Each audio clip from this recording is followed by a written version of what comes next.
Ate, nagugutom na ako. Saan ba tayo pupunta? Basta ako bahala, kapatid. Makakahanap rin tayo ng pagkain. Hindi tayo magugutom. Tara na. Mami, saan ba tayo pupunta? Pupunta tayo sa bundok, anak. Magpapalamig tayo. Palagi na lang tayo nandun sa bahay. Wala tayong ginagawa. Nakaka-board na doon. Mami, aakyat tayo sa bundok. Nakakapagod kaya? Ay, hindi, anak. Lalangoy tayo sa bundok. Ano ka ba? Malamang aakyatin natin yung bundok. Sabi ko nga eh. Tara na nga, para maaga tayong makarating dun sa bundok. Mami, ayokong umakyat sa bundok. Hindi naman malayo pupuntahan natin bundok, anak. Mapapalamig lang tayo doon. Kung magpapalamig tayo, Mami, pwede naman sa ilog. Ibahin naman natin, anak. Sa bundok naman. Sige na nga. Tara na nga. Ano ba yan, anak? Nakakapagod naman. Ang layo pa ng bundok na pupunta natin. Kakain mo na ako. Ang pangit naman ito ng lasa. Ano nga, anak?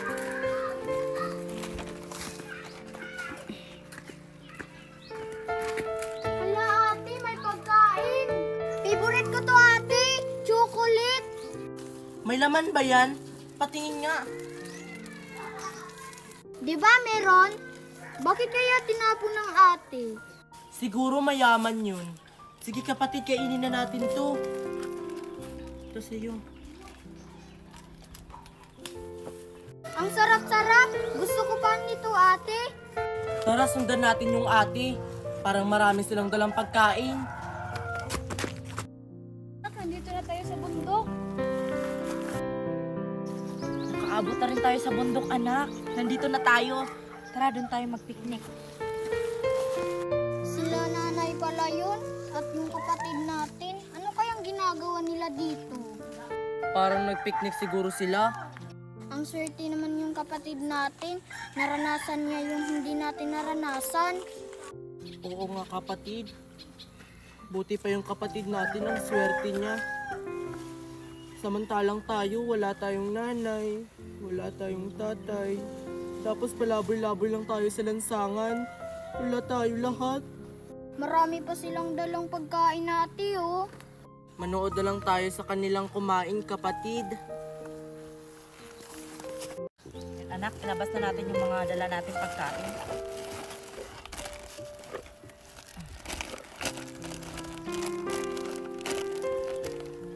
Mami, pwede na bang kumain? Gusto mo nang kumain, anak? Oo, Mami, nagugutom na ako eh. O sige, kumain ka na dyan. Mamili ka na lang sa gusto mong kainin mo. Ito na lang, Mami. Mickey, Mami, sila Mickey. Kitty, nandito din kayo. Anong ginagawa nyo dito? Nagpapahangin. Mami, nandito din sila, Kitty. Oy, Mari, nandito pala kayo. Hindi namin kayo napansin. Nagpapahangin lang kami dito, Mare. Ang init kasi dun sa bahay. Naputulan kasi kami ng kuryente. Ah, ganun ba? Kayo lang dalawa nandito? Oo, Mare. Kami lang dalawa ng anak ko. Busy kasi yung asawa ko sa trabaho kaya hindi siya sumama. Ah, ano palang dalang pagkain nyo, Mari? Mami, baka manghingi sila. Diyan na. Konti lang yung dala namin, Mare. Mga chichirya lang naman to. Ate, ang sarap talaga yung dala nilang pagkain. Oo nga, kapatid. Hindi pa ako nakakain nun. Kunin natin yun, ate. Gutom na kasi ako. Ano ka ba? Mamaya na. Kung tulog na yan sila. Ah, ganun ba, Mari? Sige na, kumain ka na dyan. Mami, ang sarap para dito magtambay sa bukid. Oo nga, anak. Mabuti na nga lang naisipan natin pumunta dito sa bundok para mawala naman yung stress ko dun sa bahay. Sayang wala si Daddy. Alam mo naman, anak, busy yung daddy mo, di ba? Busy sa trabaho. Sige, ubusin mo yan, ha. Matutulog muna si mami. Mami, bakit wala kang dalang juice? Ay, naku anak, maiwan natin dun sa bahay. Mami, uhaw na talaga ako. I'm so thirsty.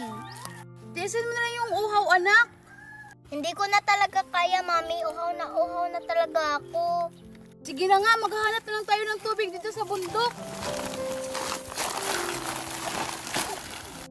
Ayan ate, natulog na si nanay. Yung kapatid na lang natin, hindi. Wait lang kapatid matutulog rin yung kapatid natin. Ay, salamat. Nabusog na rin ako. Matutulog na lang ako. Ayan ate, natulog na sila. Pagkakataon na natin. Tara kapatid, gutom na talaga ako.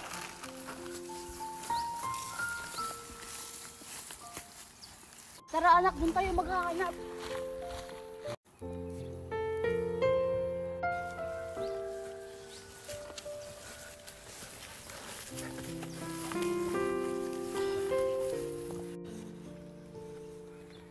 Ang sarap-sarap ate. Huwag ka maingay, baka magising sila.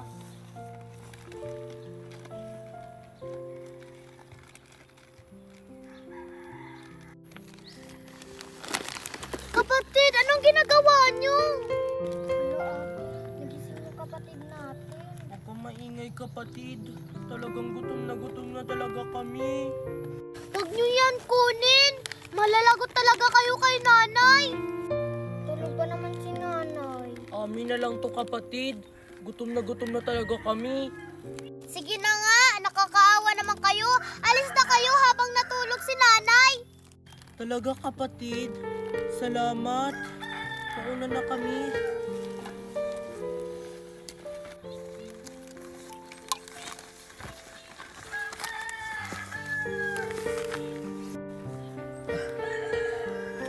Hoy! Nakulagot! Nagising si nanay. Hoy! Bakit yung kinuha yung mga pagkain namin? Kayo na naman? Wala talaga kayong kadala-dalang mga bata kayo? Hanggang dito ba naman sa bundok sinusundan nyo kami? Nanay, sa amin na lang to. Gutom na kasi kami. Sige na nanay, bigay mo na sa kanila yun. Kawawa naman yung kapatid ko. Mga magnanakaw na pala kayo ngayon? Akin na yung mga kinuha. Akin na to?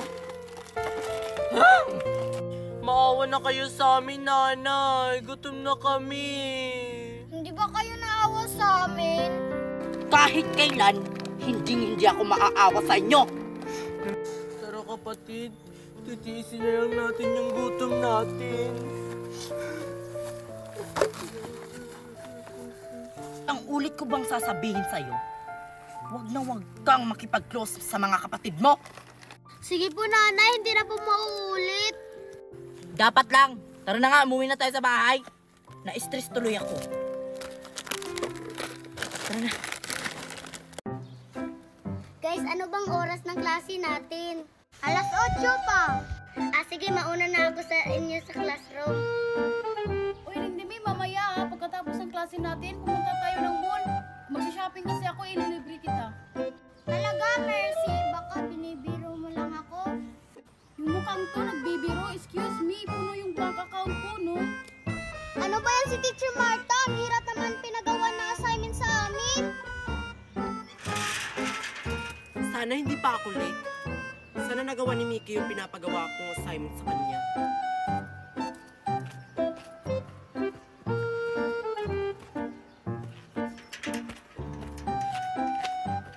Okay na kaya itong ginawa ni Maming invitation para sa mga kaklase ko? Malapit na kasi yung birthday ko eh. Teka lang, si Marian ba yun? Oy Marian, wait lang! Ano yun, Queenie? Grabe ka naman Marian, parang galit ka sa akin. Itatanong ko sana sa'yo kung nakita mo si na Mercy. Bakit ka sa akin nagtatanong? Nakikita mo naman siguro na kakapasok ko lang dito sa school. Ay, oo nga pala, sorry. Bakit? Ano ba kailangan mo sa kanila? Ibibigay ko sana tong invitation card para sa birthday ko. Malapit na kasi yung birthday ko. At saka gaganapin dun sa mamahaling resort. Hala, malapit na pala yung birthday mo, Queenie. Ano, invited ba ako? Oo Marian, meron kang invitation card. Ito oh. Oh my God! Invited ako, Queenie! You're invited on Queenie's birthday party. Hala, maaasahan mo ako, Queenie. Talagang tsak na makakapunta ako dun. Asahan ko yan Marian ha. Sige Marian, hanapin ko muna yung mga kaklase natin. Bibigyan ko pa sila ng invitation card. Ihahanda ko yung swimsuit ko bukas. Tsak na maiinggit sila sa kaseksihan ko.